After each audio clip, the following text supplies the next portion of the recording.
The story of America's discovery is a simple one, taught to school children for generations. In 1492, Christopher Columbus sailed the ocean blue.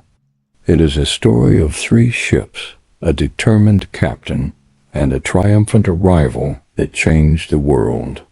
But this story, for all its power, is not the beginning.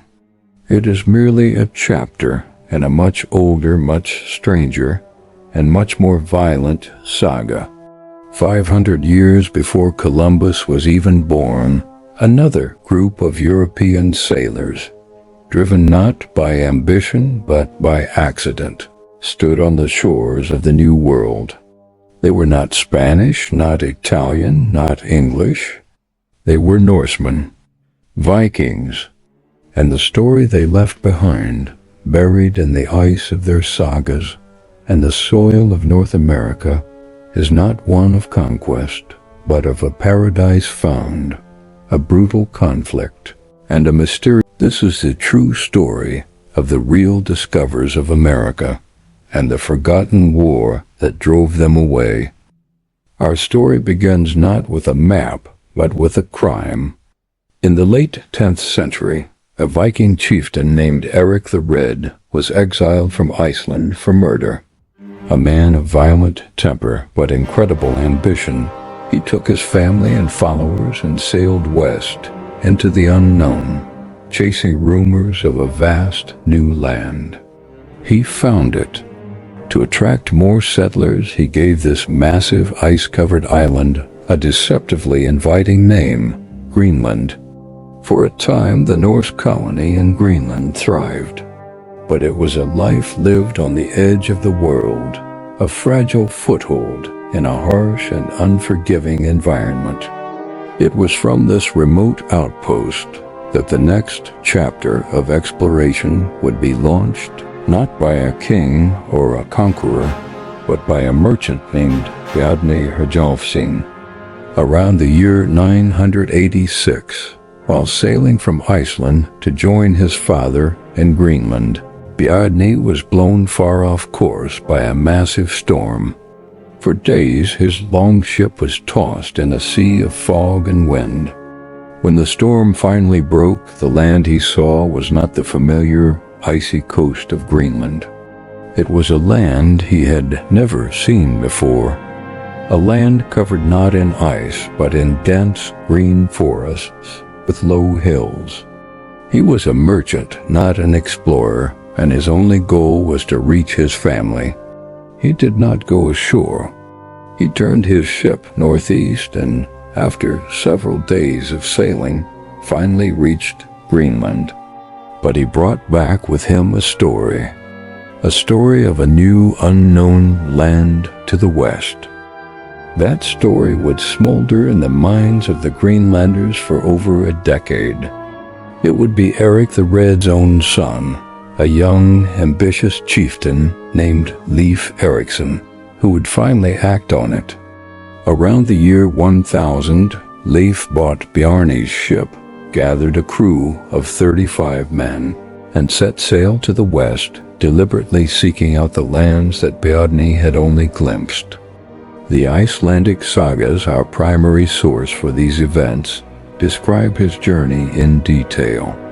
He first landed on a barren, rocky land of glaciers, which he named Helgeland, or Land of the Flat Stones. This is now believed to be Baffin Island in modern Canada. He sailed further south, finding a land of forests and white sandy beaches, which he named Markland or Forest Land, likely the coast of Labrador. Still unsatisfied, he sailed south once more, and then he found it, a land of incredible richness. The winters were mild, the rivers teemed with the largest salmon they had ever seen, and the forests were filled with valuable timber, a resource desperately needed in treeless Greenland. But it was something else that gave this new paradise its name. The sagas tell us that one of the crew, a German named Turker, discovered wild grapes growing in abundance. "Is it true, my foster father," Leif asked, "that you have found grapevines?" "Of course it is true," Turker replied, "for I was born where there is no lack of either grapes or vines." And so Leif Erikson named this new world Vinland, the land of wine. He and his men built a small settlement and spent the winter there, cutting timber and gathering grapes before returning to Greenland with their cargo and their incredible story. They had found a paradise.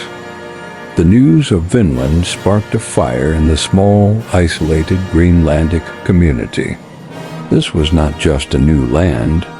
It was a land of infinite resources, a land of survival. Leif's brother, Thorvald, led the next expedition. He and his men found Leif's settlement and spent 2 years exploring the new world. It was during this expedition that the first fateful encounter took place. The Norsemen came across 3 small boats made of animal hide, with 3 men in each. The sagas describe these native people as Scrawlings, a derogatory term that likely meant wretches or screamers. Without provocation, the Vikings attacked. They killed 8 of the 9 men. The 9th escaped. A short time later, a great fleet of hide boats emerged from a fjord and attacked the Vikings. Thorvald was struck by an arrow and killed, becoming the first European to die on American soil. His last words, according to the saga, were, "We have found a land of fine resources, though we shall have little joy of it." His men buried him there and returned to Greenland with a story not just of paradise, but of a paradise defended by a hostile people. But the dream of Vinland was too powerful to die. The final and most ambitious attempt to colonize the New World was led by an Icelandic merchant named Thorfinn Karlsefni. This was a true colonial expedition consisting of 3 ships, over 100 men and women and livestock. They intended to stay. They re-established Leif's settlement, and for a time there was peace. Trade was established with the Skraelings. The Norse offered them red cloth and milk, which the natives had never seen before. The Scrawlings, in turn, offered valuable furs. The sagas describe a tense but functional relationship, but the seeds of conflict were always present. One day, a bull belonging to the colonists broke free from its pen and charged, terrifying the Scrawlings, who fled. They returned 3 weeks later, this time not for trade, but for war. The battle was fierce. The sagas describe the Scrawlings using a form of catapult, a large, dark ball that made a terrifying noise and created panic among the Norsemen. The Vikings were heavily outnumbered. They were saved only by the actions of Freydis, Eric the Red's daughter. While the Norsemen were retreating, the heavily pregnant Freydis grabbed the sword of a fallen countryman, beat her bare chest with the flat of the blade, and let out a ferocious war cry. The Scrawlings, stunned by this display, retreated. The battle was won, but the war was lost. The colonists realized they could never live in peace. The constant threat of attack from a much larger native population was too great. The saga states plainly, it now seemed plain to Karlsefni that, though the land was a good one, there would always be fear and strife dogging them there. After 3 years, they made the difficult decision to abandon their dream.